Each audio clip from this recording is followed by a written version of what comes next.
بسم الله الرحمن الرحيم الحمد لله نحمده ونستعينه ونستغفره ونعوذ بالله من شرور أنفسنا ومن سيئات أعمالنا من يهده الله فلا مضل له ومن يضلله فلا هادي له وأشهد أن لا إله إلا الله وحده لا شريك له وأشهد أن محمدا عبده ورسوله لا نبي ولا رسول بعده أما بعد فإن أصدق الحديث كتاب الله وخير الهدي هدي محمد صلى الله عليه وسلم وشر الأمور محدثاتها فإن كل محدثة بدعة وكل بدعة ضلالة وكل ضلالة في النار أما بعد.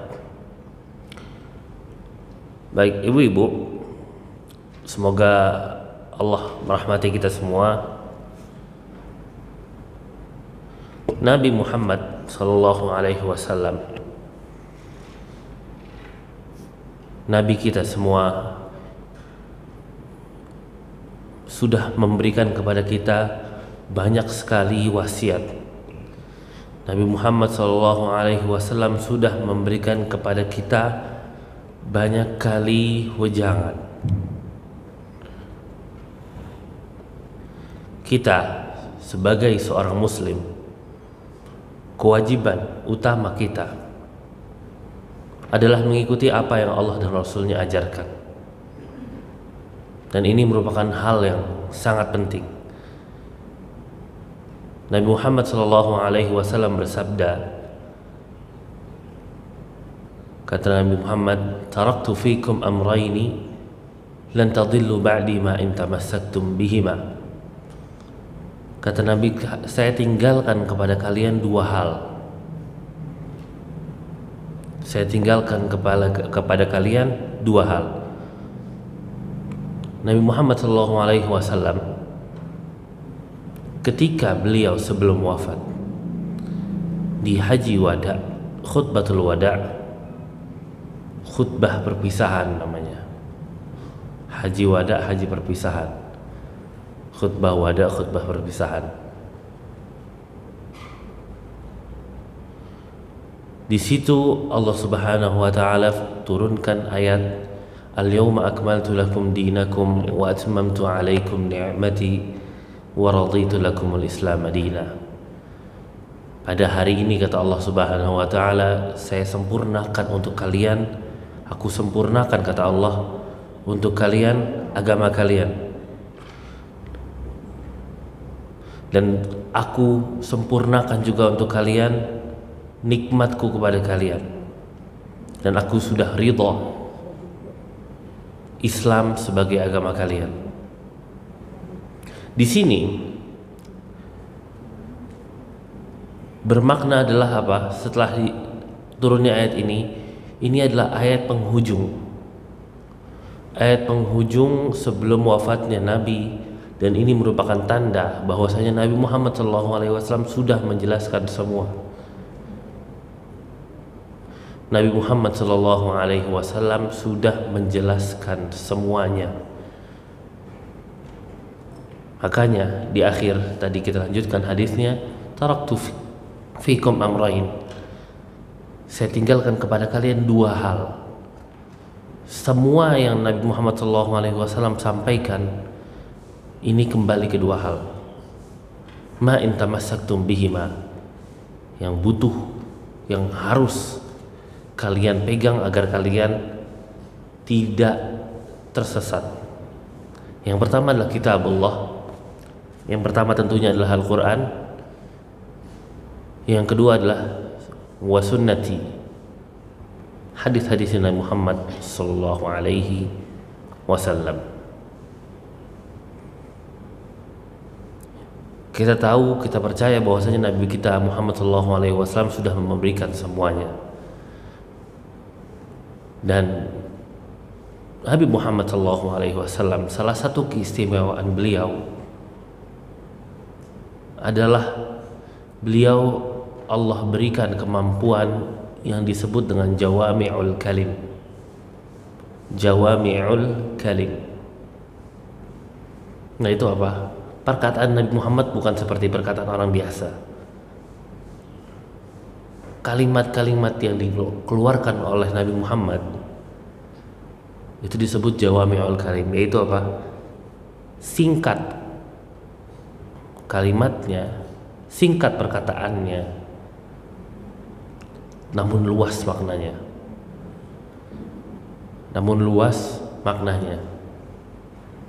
Kalau kita ngomong biasa, misalkan kita ngobrol, kita bisa ngobrol panjang.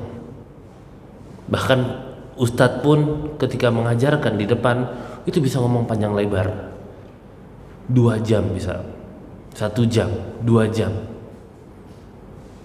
Cuman yang jadi kunci adalah berapa banyak faedah yang bisa kita ambil dan seberapa berbobotnya perkataan dari ustadz tersebut. Kita juga ketika kita ngobrol bisa panjang lebar, 1 jam cerita. Jadi begini, ujungnya satu. Ujungnya cuman mungkin intinya dari kita ngobrol 2 paragraf, 3 paragraf, intinya cuman 1 baris. Nah, ini berkebalikan dengan apa yang Allah berikan kepada Nabi Muhammad SAW.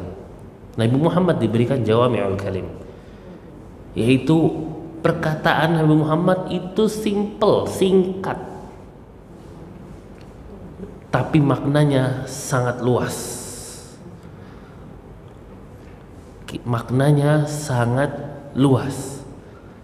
Kita kalau tahu contoh Nabi Muhammad SAW, contoh simpel aja, bersabda, innamal a'malu binniyat,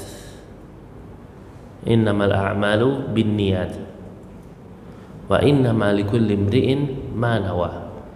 Sesungguhnya amal itu tergantung dengan niatnya, dan bagi seseorang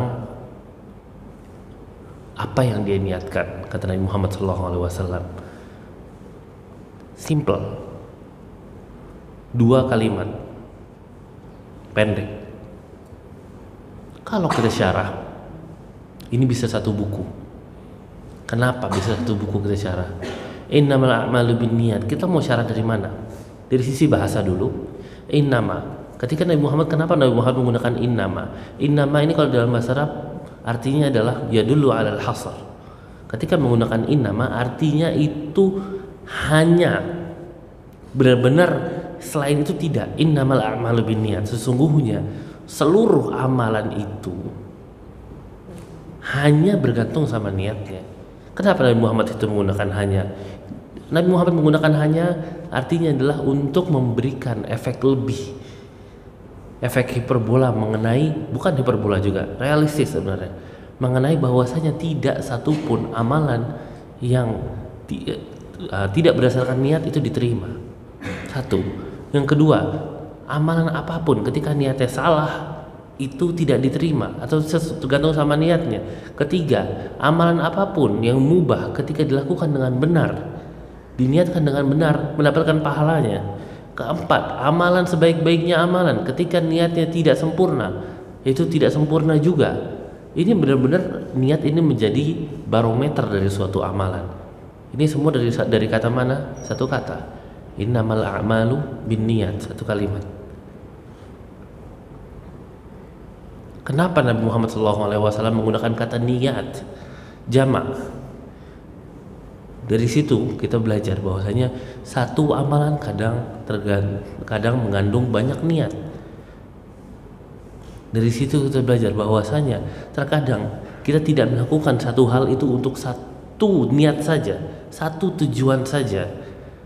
Kadang kita melakukan, datang ke kajian niatnya untuk belajar, bagus. Dan bukan satu niat, 2 niat, 3 niat, 4 niat, 5 niat. Apakah tidak diperbolehkan? Boleh. Tapi apa? Tetap ingat niat utama, dan kita ingat bahwasanya ketika niatnya itu banyak, artinya persentase untuk kebaikannya dan untuk pahalanya juga terbagi. Kalau tidak semuanya niatnya baik, maka pahalanya tentunya tidak full. Dan lainnya. Dari cuma satu kata, kalau misalkan kita mau tarik, kita mau pelajari, ini panjang banget. Ini salah satu kelebihan dari Nabi Muhammad SAW. Dimana kita kalau membaca hadis-hadis Nabi Muhammad, jarang sekali Nabi Muhammad itu ngomong panjang lebar, nggak ada. Kecuali ketika Nabi Muhammad menceritakan suatu kaum, menceritakan suatu kejadian, baru lumayan panjang. Ketika enggak, Nabi Muhammad menjawab simple. Nabi Muhammad menjawab dengan simple. Nah, salah satunya Nabi Muhammad SAW itu memberikan kepada kita beberapa kali, memberikan kepada kita nasihat. Kata Nabi Muhammad SAW, khairukum man ta'allama al-Qur'ana wa 'allamah. Sebaik-baik dari kalian adalah yang mempelajari Al-Qur'an dan yang mengajarkannya. Nabi Muhammad SAW sabdakan tadi apa? Sebaik-baik kalian, khairukum man ta'allama al-Qur'ana wa 'allamah. Yang belajar Al-Qur'an dan yang mengajarkannya. Kalau kita tarik, ini panjang banget. Kita tarik keutamaannya atau kita tarik penjelasannya, banyak penjelasan. Kenapa Nabi Muhammad SAW sebutkan di situ Al-Quran? Kenapa Nabi Muhammad tidak sebutkan man ta'allama ad-din? Kenapa Nabi Muhammad tidak sebutkan sebaik-baik dari kalian adalah yang mempelajari agama? Kenapa dari Al-Quran sebutkan? Karena banyak hal. Pertama, karena di situ dijelaskan keutamaan Al-Quran, besarnya Al-Quran dan Al-Quran sebagai pondasi agama. Kenapa itu Nabi Muhammad sebutkan khairukum man ta'allama Al-Quran, bukan man ta'allama ad-din? Yang kedua, ini menjelaskan bahwasanya Al-Qurannya sendiri saja dipelajari, bukan mempelajari maknanya, artinya, bukan mempelajari maksud penurunan Al-Quran. Hanya mempelajari Al-Qurannya sendiri saja, itu sudah mendapatkan kita predikat terbaik. Hanya belajar Al-Qurannya saja dan mengajarkannya. Kenapa kita menggunakan Al-Quran saja? Kenapa di situ Rasulullah juga bilang khairukum tetap man ta'allama al-Qur'an. Titik. Kenapa tidak bilang Quran dan Sunnah? Ini karena menandakan tadi Nabi Muhammad satu perkataan cukup. Di Al-Quran nanti ada ya ayyuhalladzina amanu athi'ullaha wa athi'ur rasul. Wahai orang yang beriman, taatilah Allah dan taatinya Rasul, taatilah Rasulullah SAW. Dan juga kita mengambil istifadah, kita mengambil faidah banyak dari satu perkataan Nabi Muhammad SAW. Nabi Muhammad SAW juga bersabda, khairukum li ahli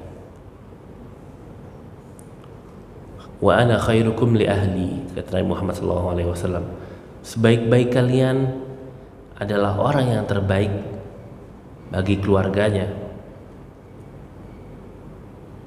dan sayalah, kata Nabi Muhammad SAW, orang yang paling baik untuk keluarga saya. Sayalah orang yang terbaik untuk keluarga saya.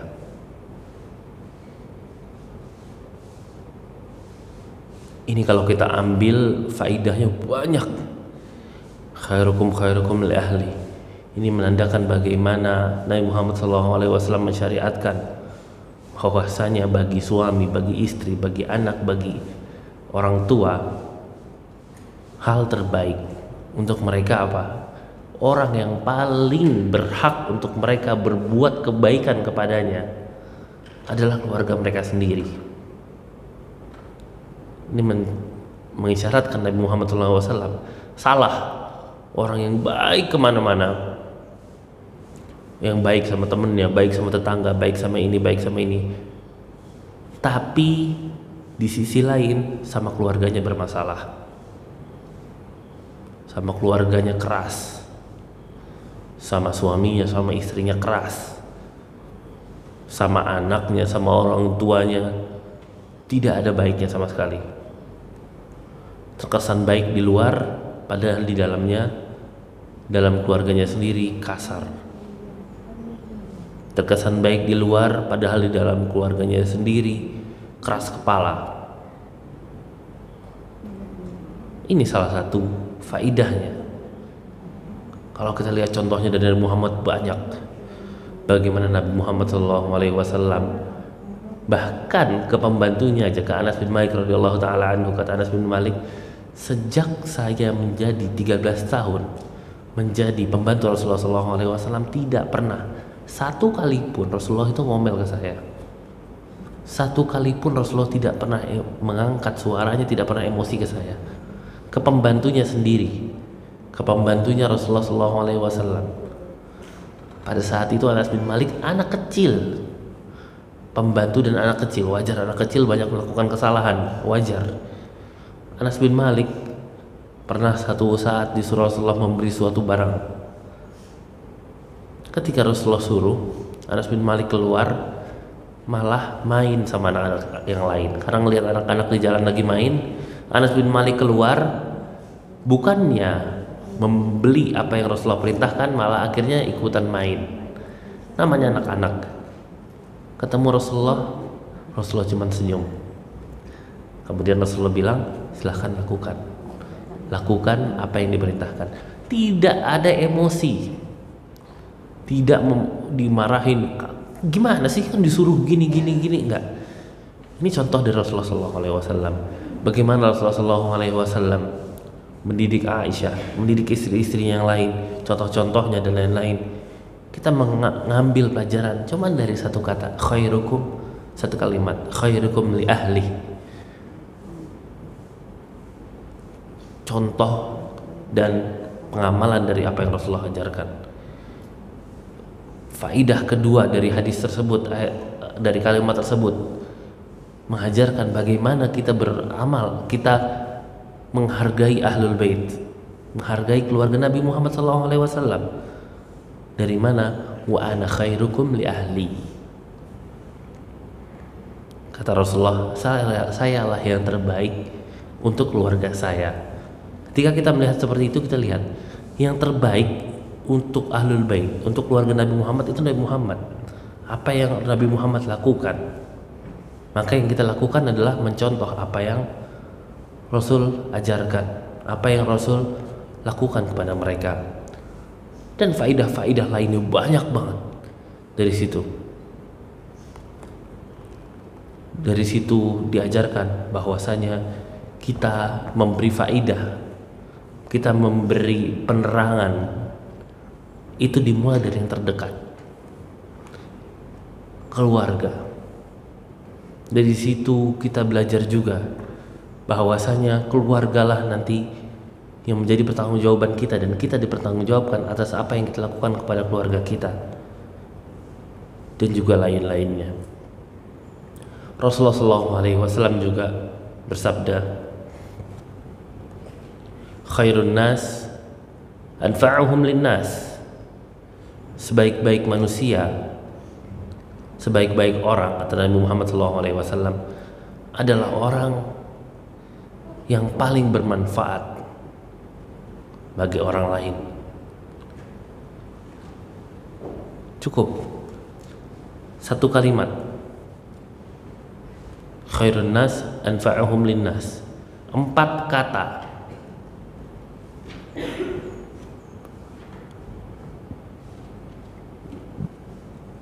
yang kalau kita ambil pelajaran, banyak yang bisa kita ambil. Salah satunya adalah bahwasanya Islam ini mengajarkan kebaikan. Satu, Islam mengajarkan bahwasanya kita itu harus menjadi pondasi dan kita harus menjadi bendera kebaikan. Kedua, kita harus memberikan efek manfaat kepada orang lain. Kita harus memberikan manfaat, bukan kita menjadi beban, bukan kita menjadi benalu bagi orang lain. Islam mengajarkan dari sini, Rasulullah mengajarkan kita untuk mandiri. Karena ketika kita tidak mandiri, kita menyusahkan orang lain, bagaimana kita memberi manfaat? Dari kata ini khairun nas anfa'uhum linnas. Dari sini kita Islam mengajarkan bahwasanya, Rasulullah mengajarkan bahwasanya kita ini makhluk sosial. Salah manusia yang mencoba untuk menjadi individualis. Salah ketika orang mencoba untuk memperhatikan dirinya sendiri saja. Karena yang terbaik bukan ketika dia menggapai suatu tujuan, menggapai suatu pencapaian, bukan. Tapi yang terbaik adalah ketika dia bisa memberikan manfaat untuk orang lain. Khairun nas anfa'uhum linnas. Dari sini kita ambil apa lagi? Banyak hal. Kita ambil bahwasanya tolak ukur kebaikan kita bukan atas apa yang kita perbuat, tapi apa yang kita berikan untuk orang lain. Apa yang kita berikan untuk orang lain. Khairun nas anfa'uhum linnas. Di sini juga ditunjukkan oleh Rasulullah SAW bahwasanya kita itu harus peduli dan kita harus memberikan nasihat untuk orang lain. Karena apa? Karena bagi orang yang salah, untuk bagi orang yang terjerumus bagi dalam kesalahan, apa yang terbaik bagi mereka adalah, apa yang menjadi manfaat untuk mereka adalah ketika ada orang lain yang mengangkat mereka dari kesalahan tersebut. Misalkan orang yang kerjaannya mabuk-mabukan setiap hari. Kita ingat tadi, khairun nas anfa'uhum linnas. Sebaik-baiknya orang adalah orang yang paling bermanfaat bagi orang lain. Apa yang paling bermanfaat bagi orang yang setiap hari kerjaannya mabuk-mabukan? Apa yang paling bermanfaat? Kita kasih uang? Kalau misalkan kita bilang orang yang paling baik adalah orang yang dermawan, kalau kata Rasulullah SAW, orang yang paling baik di antara kalian adalah orang dermawan, suka memberi, orang yang suka membantu, suka menolong, suka begini. Kalau mungkin kita yang memberikan nasihat, mungkin seperti itu. Hendaklah kalian suka menolong, hendaklah kalian saling memberi dan lain-lain. Enggak, Rasulullah bilang yang paling bermanfaat. Justru ini kalimat yang paling cocok. Tadi kita contohkan orang yang kerjaannya mabuk-mabukan. Kalau dibilang yang terbaik adalah ketika kita dermawan. Orang yang mabuk-mabukan, orang yang terkena narkotika dan lain-lain, kecanduan, kira-kira uangnya buat apa? Uangnya buat mabuk lagi, dan uangnya buat beli barang-barang yang haram lagi. Kalau kita bilang yang terbaik itu yang paling dermawan, benar atau salah? Salah. Nggak harus. Kita bilang orang yang paling baik adalah orang yang paling suka membantu orang lain. Membantu ini terlalu umum. Bagi orang yang mabuk-mabukan tadi, membantu membelikan minuman khamrnya juga termasuk membantu. Kalau kita bilang yang terbaik adalah yang orang lain tidak merasa risih kepadanya. Orang yang mabuk-mabukan ini risih sama orang yang kayak gimana? Sama orang yang larang, sama orang yang nasihatin dia. Orang yang terbaik adalah yang membuat semua orang di sekitarnya nyaman. Nggak harus. Kita tahu sendiri ketika kita terjerumus dalam keburukan, atau tadi orang yang mabuk-mabukan tadi, dia nyaman sama orang kayak gimana? Sama orang yang semisal dengannya. Inat tuyura bima ashbah tatir. Burung itu terbang sama yang mirip-mirip sama burung tersebut. Burung itu terbang sama kelompok yang sama. Nggak ada tuh elang terbangnya bareng sama burung pipit, nggak ada. Ya elang sama elang. Kita lihat ikan Ya ikan hiu sama ikan hiu, gerombolan hiu, gerombolan lumba-lumba sama lumba-lumba, kita nggak ngeliat ada gurame di situ satu. Enggak. Semua yang berjalan itu yang nyaman, mereka nyaman dengan semisal dengannya. Tadi kalau misalkan kita bilang yang terbaik di antara kalian adalah yang bisa membuat sekitarnya nyaman, maka tentu tidak benar. Tentu tidak benar. Ridhon nasi ghayatun la tudrak. Mengejar ridho manusia, mengejar nyamannya manusia itu sebuah tujuan yang tidak akan kita berhasil dapatkan. Semua orang memiliki skala prioritas masing-masing, memiliki titik nyamannya masing-masing. Tadi orang yang mabuk-mabukan, kerjaannya setiap hari mabuk-mabukan, nyamannya sama orang-orang seperti mereka.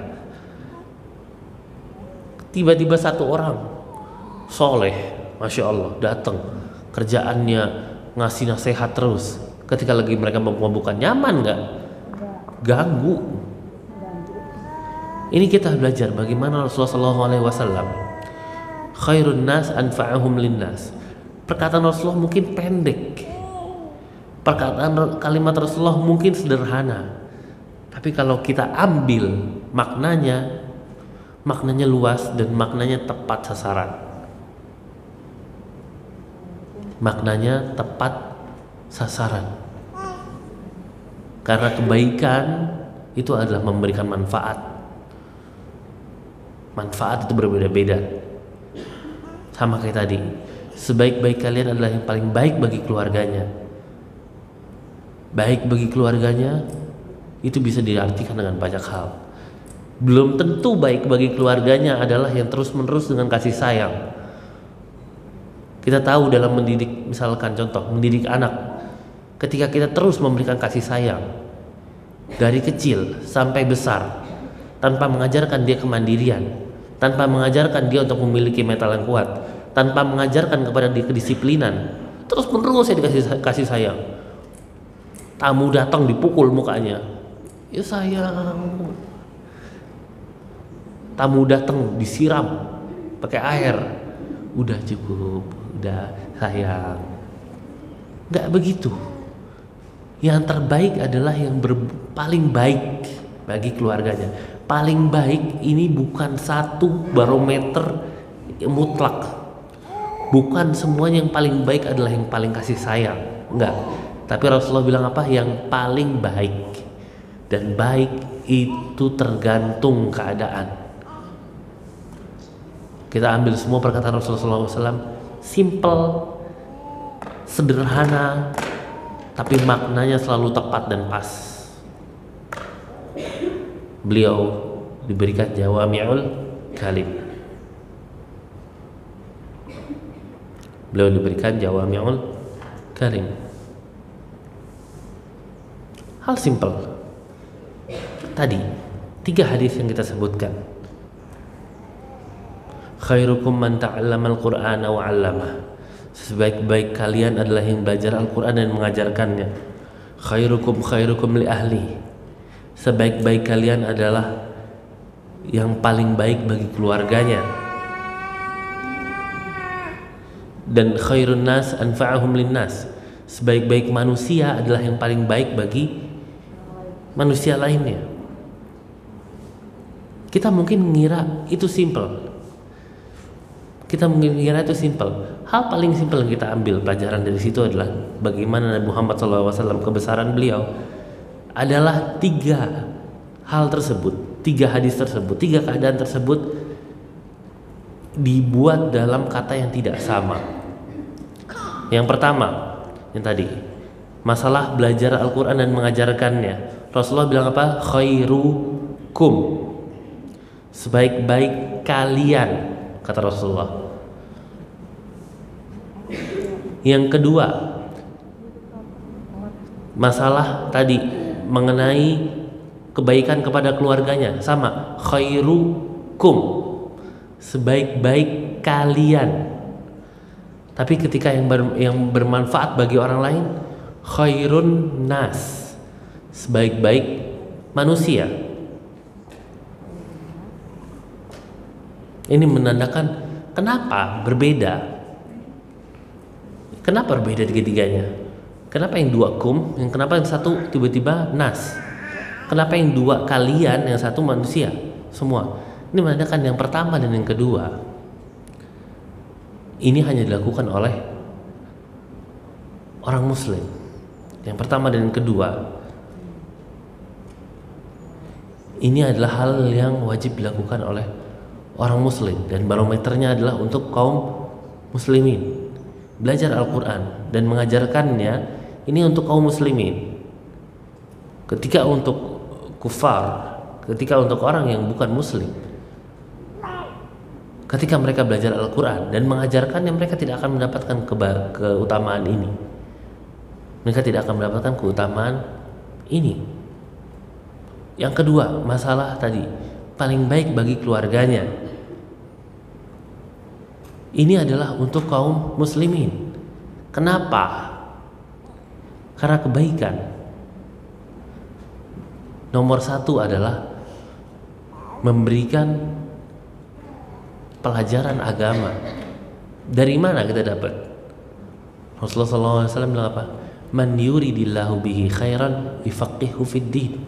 Ketika Allah itu ingin kebaikan untuk seseorang, Allah jadikan dia paham agama. Kenapa juga seperti itu? Kenapa juga kita tadi bilang hanya untuk kaum muslimin? Ketika dia menjadi seorang kafir yang berbeda agamanya, apakah dia bisa memberikan nasihat-nasihat seperti nasihat bermanfaat? Paling utama adalah bagaimana kita menjaga hubungan kita dengan Allah. Apakah dia bisa menjaga nasihat, memberikan nasihat mengenai hubungan kita dengan Allah sesuai dengan apa yang Allah ajarkan, sesuai apa yang Rasul ajarkan? Tentunya tidak bisa ketika dia tidak menjadi seorang muslim. Dan juga kebaikan-kebaikan lainnya, kebaikan-kebaikan lainnya yang terbatas. Adapun yang ketiga, khairun nas, sebaik-baiknya manusia, anfa'uhum linnas. Ini menandakan bahwasanya ini umum. Ini umum. Bisa jadi dalam hal ini ketika seorang kafir itu memberikan kebaikan yang banyak untuk kaum muslimin, bisa jadi dalam sisi ini dia lebih baik.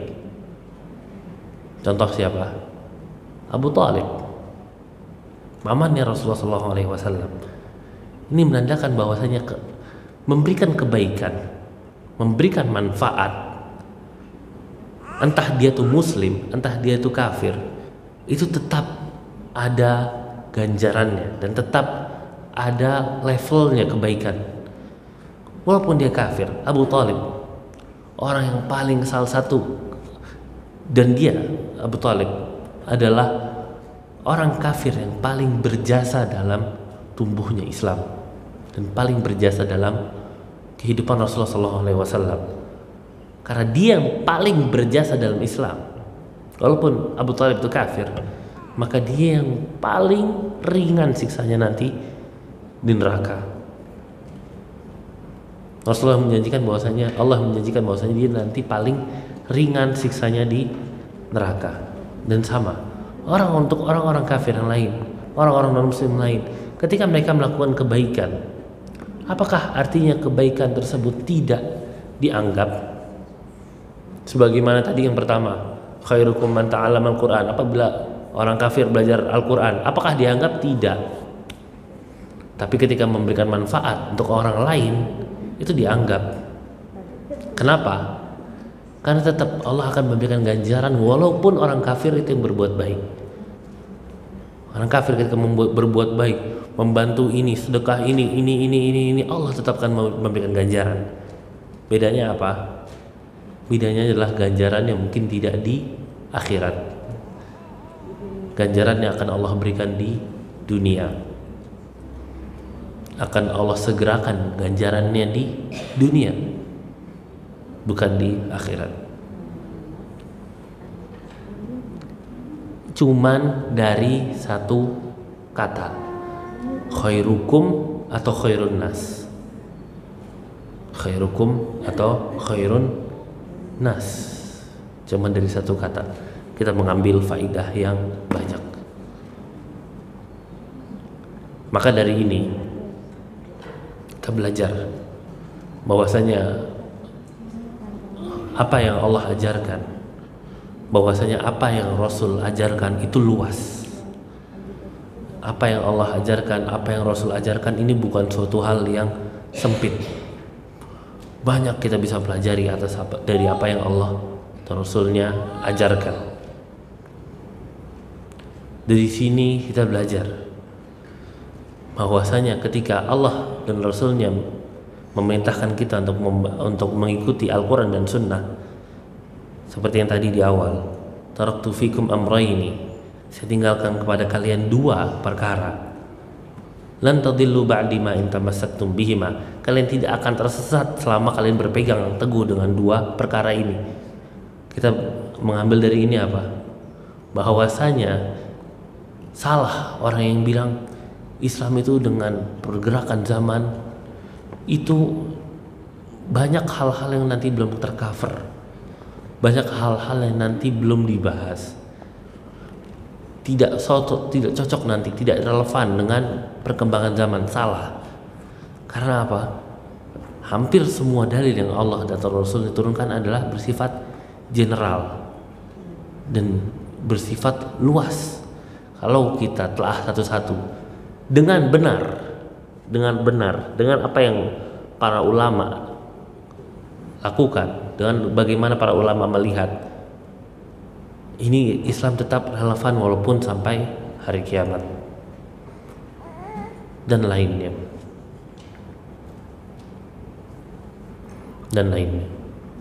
Maka dari sini kita belajar, kita sebagai kaum muslimin banyak untuk menjadi yang terbaik.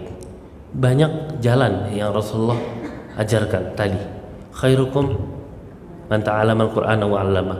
Kita memiliki jalan pertama, yaitu untuk belajar. Untuk menjadi yang terbaik kita memiliki jalan pertama, yaitu untuk belajar. Untuk menjadi yang terbaik kita memiliki jalan kedua, untuk menjadi yang terbaik bagi keluarganya. Untuk menjadi yang terbaik kita memiliki jalan yang ketiga tadi, untuk menjadi yang paling bermanfaat bagi orang lain. Maka untuk menjadi yang paling terbaik adalah kita dengan melakukan tiga-tiganya. Dengan cara kita belajar agama, dengan cara kita menjadi terbaik bagi keluarganya, dan dengan cara kita menjadi yang paling bermanfaat untuk orang lain. Wallahu ta'ala a'lam. Silakan kalau ada pertanyaan.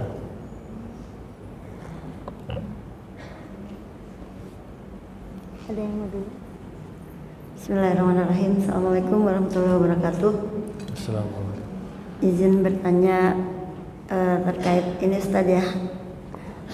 Kan ini kebaikan ya. Jika batasan dari aurat orang tua kepada anak, jika kondisinya itu sakit, kemudian misalnya yang sakit ayahnya udah kondisi yang yang sangat lemah, kemudian anaknya itu untuk menolong, misalnya membersihkan auratnya, mengganti pampers dan lain-lain, itu gimana Ustaz hukumnya untuk seorang anak kepada ayahnya? Baik.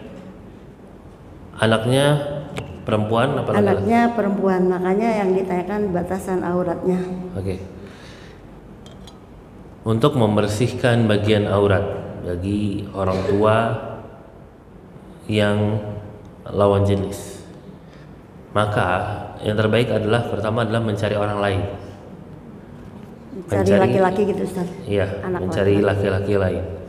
Karena apa? Karena di situ kalau misalkan kita belajar bahwasanya di dalam agama itu ada strata, tingkatan tingkatan mana prioritas. Salah satu tingkatan prioritas nomor 1 itu menjaga agama. Tingkatan prioritas itu paling atas, menjaga agama. Tingkatan prioritas kedua itu adalah menjaga nyawa dan semua yang berkaitan dengan nyawa.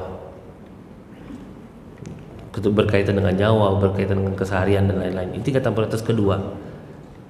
Yang ketiga menjaga akal.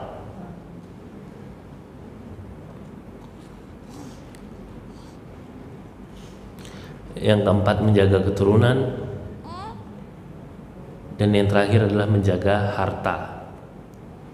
Ada tingkatan prioritas. Ketika sama-sama bukan dalam keadaan darurat, masih bisa kita untuk mencarikan orang lain, maka yang kita ambil apa? Kita menjaga agama kita dulu. Kenapa jadi jawabannya adalah mencarikan orang lain? Karena kita harus menjaga larangan Allah. Di sini larangan Allah untuk aurat itu nomor 1. Terus menjaga nyawa dan lain-lain itu nomor 2. Jadi yang kita dahulukan adalah menjaga nomor 1. Kecuali dalam keadaan darurat baru bisa terbalik. Tidak ada satupun orang, kita tidak mampu untuk membayar orang, harus mau nggak mau begini. Dalam keadaan darurat ya. Bedakan antara darurat dengan kebutuhan. Kebutuhan nanti cuman kayak aduh ribet nih kalau nyari orang, udah aja. Itu bukan darurat, itu butuh. Baik, wallahu ta'ala alam. Baik, sekarang jazakallahu khairan. Yang lain silakan. Ya.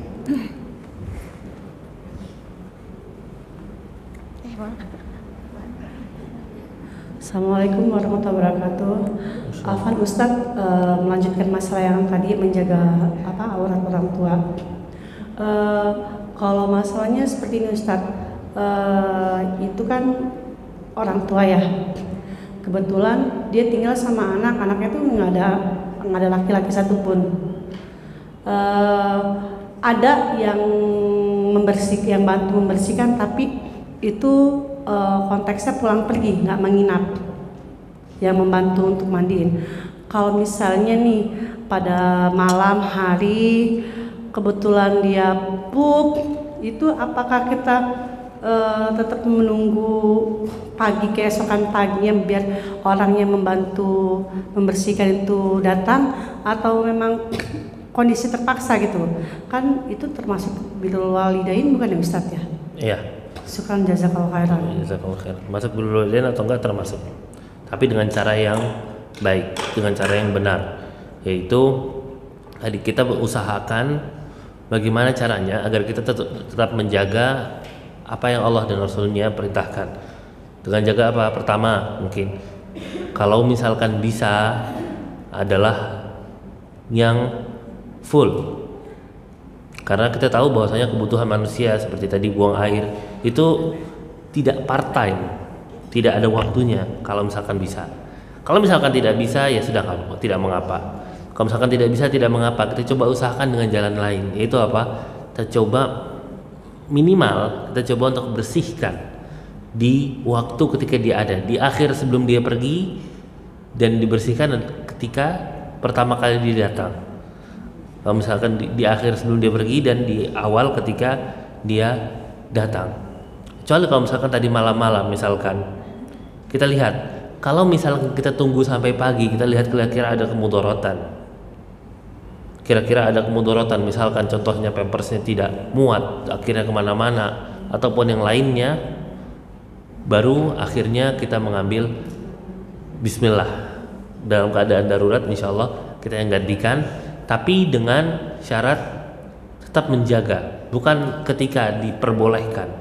Dalam keadaan darurat ya sudah dibuka aja nggak apa-apa, semua dilihat, enggak. Kita tetap mencoba untuk menjaga, kita coba tetap menjaga aurat-auratnya yang utama, kemaluannya tetap kita tutup, coba pakai kain ataupun yang lainnya, tidak untuk melihat langsung. Sebagaimana kita tahu ketika dalam memandikan jenazah juga sama. Bukan berarti ketika memandikan jenazah, bahkan yang sesama aja, sama-sama laki-laki itu sesama perempuan, ketika memandikan jenazah, kemaluan dan lainnya ini tetap ditutup. Tetap ditutup menggunakan kain. Ketika sesuatu hal itu diperbolehkan, yang awal tidak diperbolehkan, maka dia hanya diperbolehkan sebatas kadar kebutuhannya saja. Sebatas kadar kebutuhannya saja. Dia tidak diperbolehkan semua secara umum. Blas, sudah. Ketika dalam keadaan terpaksa, di tengah hutan misalkan, di tengah hutan kita terpaksa nggak nemukan makanan sama sekali, berhari-hari, hampir udah kelaparan parah, takut mati kelaparan dan lain-lain, kita ketemu babi haram, boleh nggak kita makan? Boleh atau nggak kita makan? Dalam keadaan terpaksa nggak ada apapun, boleh kita makan. Tapi ada kaidah namanya ad-darar yuqaddar biqadariha, bahwasanya itu tetap kita kadar. Ketika diperbolehkan tadi makan babi, bukan artinya terus kita bikin babi 5, kita panggang 5 terus kita makan tiap hari. Enggak begitu. Al-hajatu tuqaddar biqadariha, sesuai dengan kadarnya. Ketika kadarnya kita membutuhkan untuk menghilangkan lapar, ya sudah cukup. Ketika kita udah beberapa suap, sudah laparnya hilang, sudah. Bukan kita makan terus enak-enakan, kita sekalian minumnya, sekalian darahnya atau apa semuanya yang haram-haram, bukan seperti itu. Ketika diperbolehkan, yaitu hanya diperbolehkan sebatas menutupi kebutuhan darurat kita saja, tidak lebih luas dari itu. Baik, Allahu a'lam.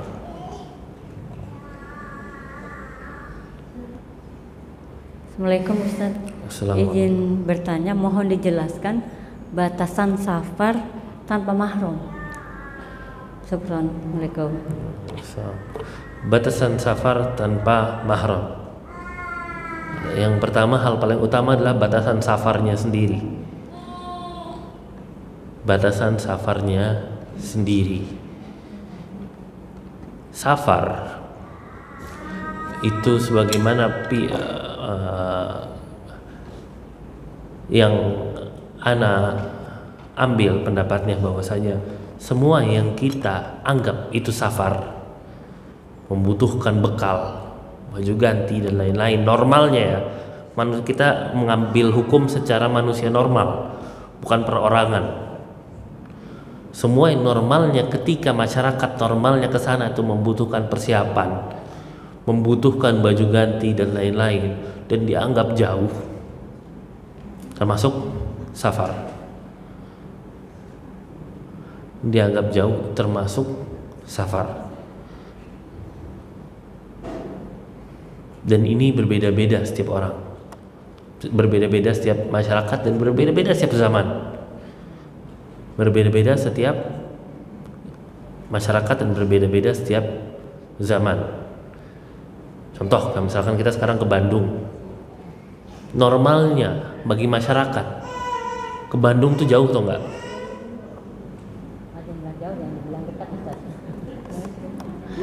Normalnya, bukan perorangan nih, kita ngeliat normalnya bagi masyarakat, ke Bandung itu jauh atau enggak? Ada yang dekat, ada yang jauh. Kalau naik kereta. Normalnya bagi masyarakat ke Bandung itu bawa baju ganti, bawa persiapan ganti atau ke sana atau enggak? Tergantung kebutuhan dan kondisi. Tergantung kebutuhan, itu berarti kan perorangan nih. Iya. Kalau rata-ratanya ketika kita ngomong ke Bandung, kita coba ngajakin tetangga ke Bandung yuk. Persiapan nggak? Butuh persiapan, butuh baju ganti, butuh begini. Pasti kepikiran pertama apa? Nanti di sana bakal nginep. Kalau PP itu susah begini-begini, pasti pertama kepikiran kayak gitu. Dan itu tergantung masyarakat, bukan tergantung perorangan. Tergantung masyarakat, bukan tergantung perorangan. Karena bahkan dari sini ke Jepang aja Bu, ke Cina Bu, bagi pilot itu nggak jauh. Dia bisa nggak bawa baju ganti Bu. Kalau ngelihat dari perorangan. Dia bisa nggak bawa baju ganti, orang cuma 5 jam nyampe, ya udah pulang lagi, udah 10 jam, 12 jam. Bagi mereka nggak perlu ganti. Kalau kita mengambil dari perorangan, tapi yang kita ambil hukum adalah dari keseluruhan. Dari keseluruhan normalnya ketika ke sana, ketika ke Bandung orang persiapan, bawa baju ganti dan lain begini. Maka itu termasuk safar. Tapi kalau misalkan yang normalnya enggak safar, misalkan orang yang tinggal di Bekasi misalkan, yang jauhan dikit sana, terus bagi mereka ke BSD misalkan jauh, atau misalkan kemana ke sana Pluit, jauh, tapi mereka normalnya nggak sampai bawa baju, nggak sampai apa, kok diajakin ke sana ke Pluit, aduh jauh banget, pasti gitu doang. Bukan yang kayak bawa baju ganti terus ke sana, terus kita nginep kan di sana, terus kita begini, enggak. Nah ini tidak termasuk safar.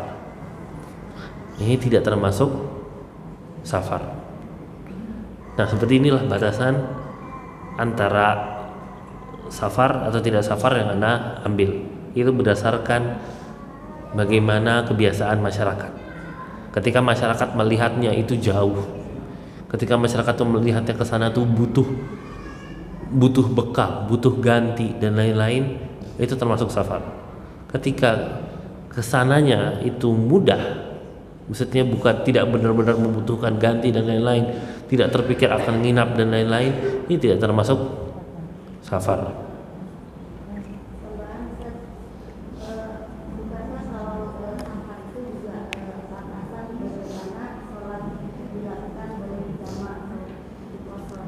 Ya, maka ketika sudah berlaku safar atau tidak safar, baru dari situ berkembanglah hukum. Nah, hal pertama adalah kita tentukan dulu safar atau bukan safar. Ketika dalam keadaan safar, baru di situ berlakulah hukum. Pertama, hukumnya adalah tadi rukhsah, boleh mengqasar, dan kalau sulit juga boleh menjamak. Jadi jamak itu tidak ada urusannya dengan safar. Qasar itu 4 rakaat jadi 2 rakaat. Ketika kita jalan ke Bandung, ketika kita jalan ke Jogja, kemana? Boleh kita sholat 4 rakaat jadi 2 rakaat. Bukan boleh, bahkan disunnahkan. Innallaha yuhibbu an tu'ta rukhasuhu kama yakrahu an tu'ta ma'asih. Allah itu senang ketika Allah memberikan rukhsah untuk kita lakukan, sebagaimana Allah itu nggak senang kalau misalkan Allah memberikan larangan maksiat kita kerjakan, kata Rasulullah SAW. Maka ketika safar berlaku hukum-hukumnya. Satu, disunnahkan bagi kita untuk mengqasar 4 rakaat jadi 2 rakaat. Kedua, doa musafir mustajab. Ketiga, ketika pulang disunnahkan sholat 2 rakaat di masjid terdekat. Keempat, bagi wanita harus berangkat menggunakan mahram, bersama mahram. Nah, ini berlaku batasan-batasan safar ketika sudah sampai ke tempat yang kira-kira jatuh di situ batasan safar. Wallahu a'lam. Pak Ustadz mau tanya. Assalamualaikum Pak Ustadz, yang tadi yang saya mau tanya bahwa safar ya, kalau seandainya kita pergi dengan teman-teman gitu, nginap gitu semalam atau 2 malam, tapi suami udah ngizinin gitu Pak Ustadz, kita boleh pergi gitu dengan teman-teman nginap, apakah itu tetap kita berdosa? Padahal kita udah izin dengan suami dan suami pun udah mengizinkan, tetap kita berdosa atau bagaimana Pak Ustadz?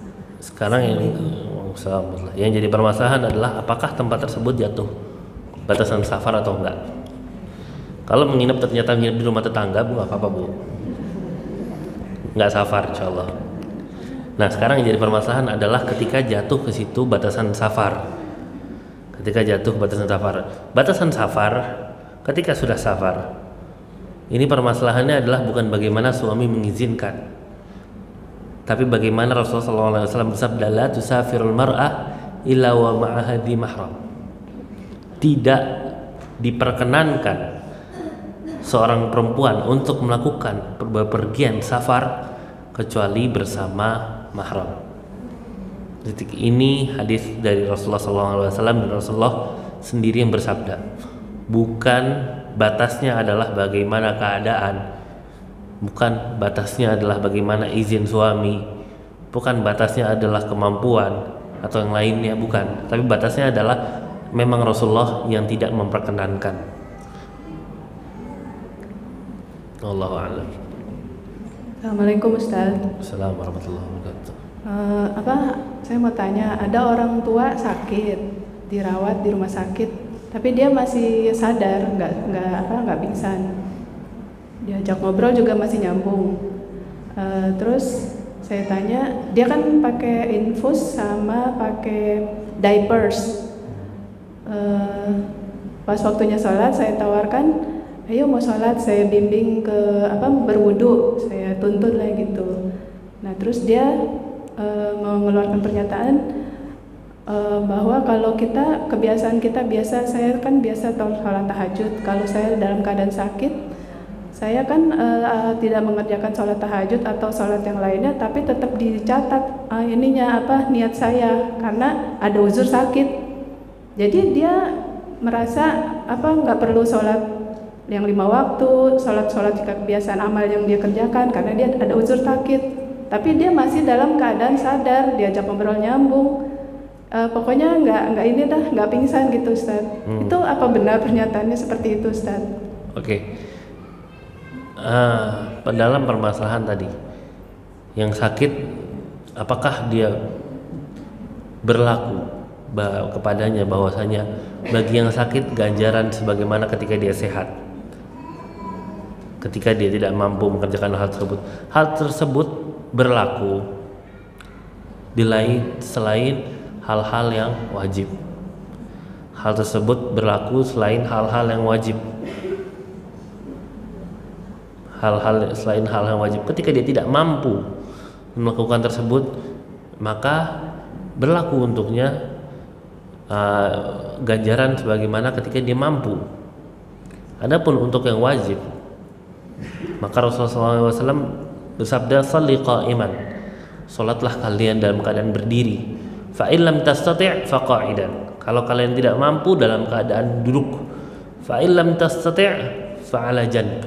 Kalau misalkan tidak mampu lagi dalam keadaan tidur, sambil tiduran sambil menggunakan isyarat tidak mengapa ketika dalam keadaan sakit. Ini langsung Rasulullah SAW yang mengajarkan dengan cara tersebut. Ketika tidak mampu dalam keadaan tiduran, bukan ketika tidak mampu gugur kewajiban sholatnya, tidak, tetap wajib sholat. Kemudian ada satu faidah tambahan tadi, masalah yang sakit rata-rata menggunakan pampers. Ini sama juga bagi keadaan ketika wanita yang istihadhah, yang keluar darah selain haid, ketika dalam keadaan seperti itu, apakah jatuh dari mereka kewajiban sholat? Enggak, tetap wajib sholat. Apakah jatuh dari mereka kewajiban untuk berbersih? Enggak, tetap ada kewajiban untuk berbersih. Terutama tadi bagi yang pempes, apakah boleh sholat menggunakan pempes yang penuh? Tentu enggak. Maka kata Rasulullah pernah ditanyakan tentang, dalam hadis dari sahabiyah bernama Hamnah, menanyakan kepada Rasulullah, ya Rasulullah, kuntu ustahadu haidatan katsiratan. Dia Hamnah itu keluar darah banyak istihadhah, sangat banyak keluar darah istihadhah. Maka kata Rasulullah fa in qawiti ala an tuakhiri adh-dhuhra wa tu'ajjili al-asra wa tajma'ina baina as-salatayn faf'ali. Kata Rasulullah kalau misalkan mampu, coba akhirkan sholat zuhur di akhir waktunya dan majukan sholat asar di awal waktu. 1 kali mandi, 1 kali wudhu, langsung sholat zuhur di akhir waktu, kira-kira 5 menit sebelum asar, sholat zuhur selesai, langsung sholat asar. Dan apa yang keluar pada saat itu, terutama yang bagi yang tidak bisa menahan, terutama tadi misalnya bagi pempes, bagi yang sudah misalkan contoh sudah tidak bisa menahan pipisnya atau yang lain, maka itu waktu sholatnya. Kalau misalkan mampu adalah di akhir waktu zuhur, di awal waktu asar. Sama juga untuk waktu maghrib dan isya, di akhir waktu zuhur, di akhir waktu maghrib, di awal waktu isya. Dan apabila mampu mandi, kalau enggak masalah, wudhu juga nggak masalah. Wallahu a'lam. Assalamualaikum warahmatullahi wabarakatuh. Assalamualaikum. Tadi kan Ustadz bilang baik manusia satu ke manusia lain itu kan berbeda-beda. Seandainya kita merasa kita baik-baik aja tapi sikap kita mungkin menyakiti orang lain, apakah itu akan diganjar sama Allah, Ustadz? Ya. Assalamualaikum. Ketika kita merasa baik-baik saja tapi ternyata menyakiti orang lain, apakah akan diganjar sama Allah? Yang pertama adalah kewajiban kita untuk berusaha memberikan manfaat bagi orang, berusaha memberikan manfaat bagi orang. Ketika kita sudah berusaha memberikan manfaat bagi orang, maka la yukallifullahu nafsan illa wus'aha. Hasilnya apakah dia menyukai atau tidak menyukai, itu kembali ke orangnya sendiri, bukan kembali ke kita, bukan tanggung jawab kita. Bahkan Rasulullah SAW aja Allah bilang ke Rasulullah apa? Inna alaika illal balagh. Rasulullah itu kewajiban kamu cuman menyampaikan. Innaka la tahdi man ahbabta. Innaka la tahdi man ahbabta walakin Allah yahdi man yasha. Kamu tidak memiliki wewenang, kata Allah, untuk memberikan hidayah atas siapa yang kamu mau. Allah lah memiliki wewenang untuk memberikan hidayah bagi siapapun. Ini Allah bilang ke Rasul. Kewajiban kita hanya berusaha.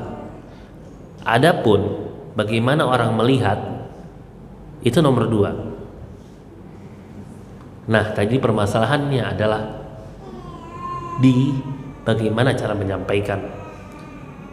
Orang tidak menerima bisa jadi karena 2 hal.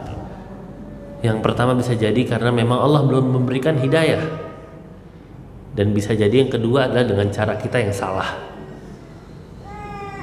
Nah, maka ketika cara kita yang salah, apakah tetap diberikan ganjaran? Selama kita tidak tahu bahwa ternyata cara kita itu salah, insya Allah kita tetap diberikan ganjaran. Nah, cuman itu disitulah perannya kita bertanya, dan perannya ada teman untuk mengingatkan kita ketika kita ada kesalahan, untuk mengingatkan kita bagaimana untuk berlaku yang lebih tepat. Wallahu a'lam.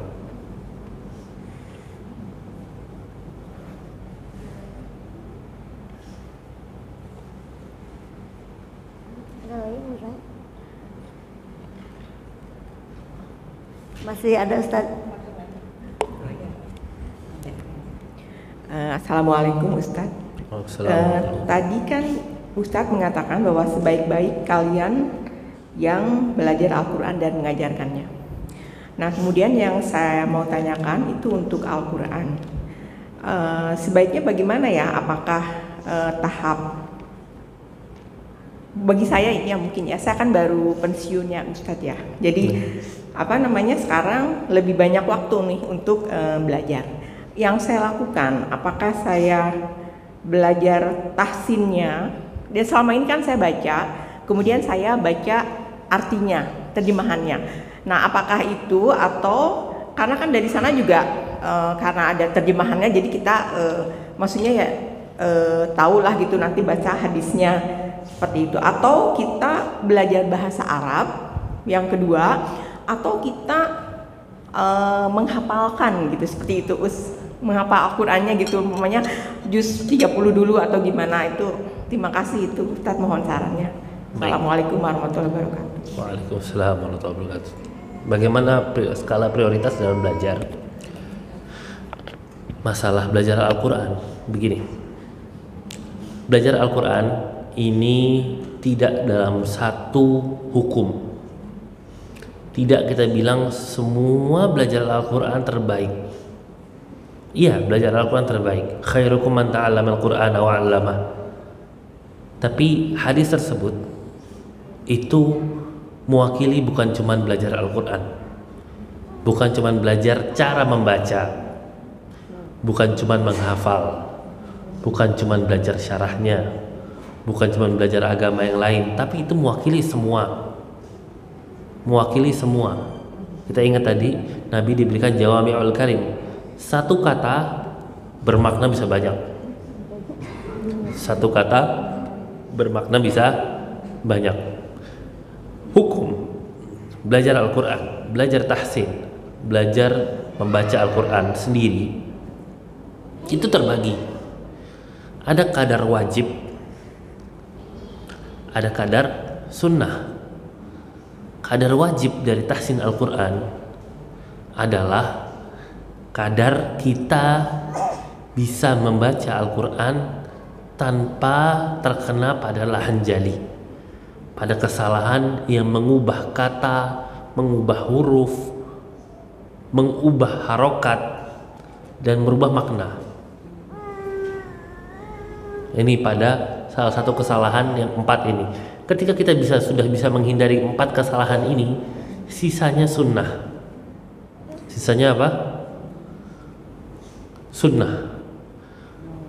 Termasuk di situ dengan mat, kita bisa membedakan mana yang 6 harokat, mana yang 4 harokat. Termasuk di situ dengan gunnah, kapan kita menahan 3 ketukan, kapan kita menahan 2 ketukan.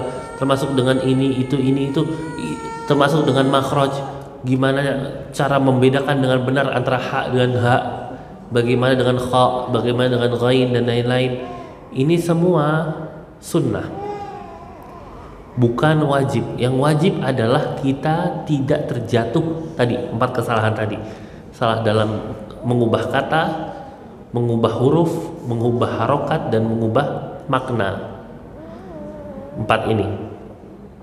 Selama tidak terjatuh sudah 4 ini, maka hukumnya sunnah. Dan ini Bu, banyak yang salah Bu. Banyak yang salah dari mengartikan hadis khairukum man ta'allama al-Qur'ana wa 'allamah. Sebaik-baik kalian adalah yang belajar Quran dan mengajarkannya. Berangkat dari hadis ini, kita memfokuskan diri untuk terus-menerus belajar Al-Quran. Baik, sangat baik. Belajar Al-Quran gini sampai 1 tahun, 2 tahun, 3 tahun, mengambil qiraah, mengambil sanad 1, 2, 3, 4, 5, 6, 7, baik atau enggak? Baik. Berangkat dari hadis yang terbaik dari kalian adalah belajar Al-Quran dan mengajarkannya. Baik atau tidak? Baik.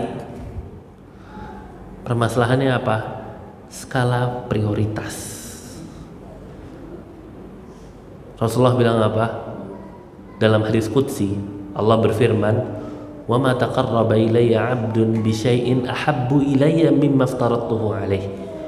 Tidak ada satupun amalan yang dikerjakan untukku, kata Allah, yang lebih aku cintai, yang diartikan lebih besar pahalanya, lebih besar urgensinya, mimma aftaradtuhu 'alaihi, dibanding hal-hal yang Allah wajibkan.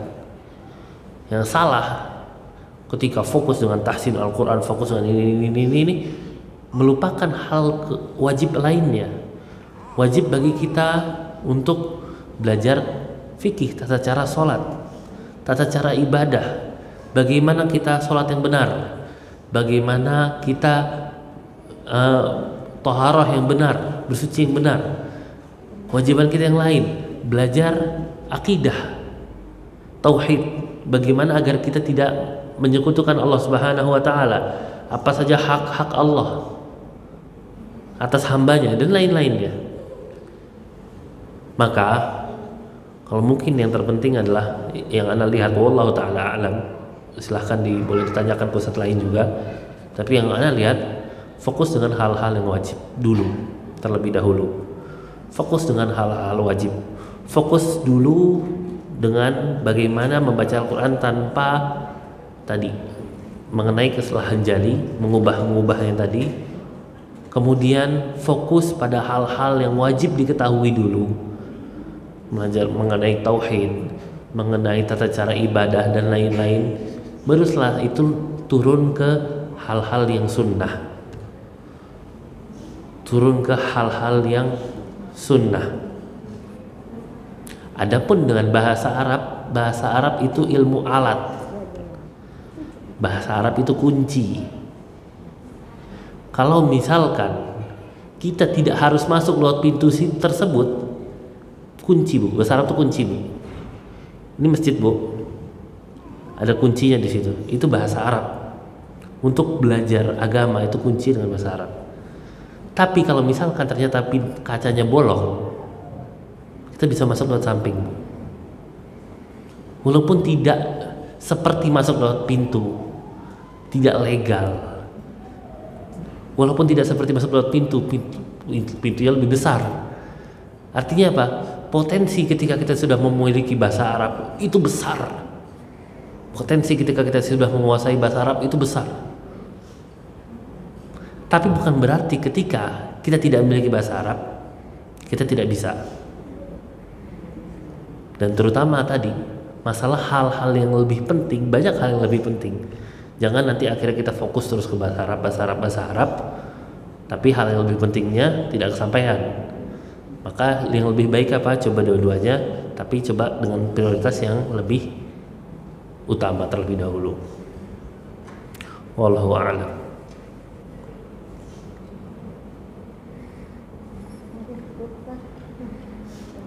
Cukup? Cukup?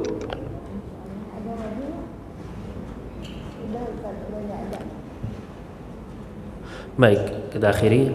Wa nusalli wa nusallimu ala nabiyyina Muhammadin. Subhanakallahumma wa bihamdik asyhadu an la ilaha illa anta astaghfiruka wa atubu ilaik. Assalamualaikum warahmatullahi wabarakatuh.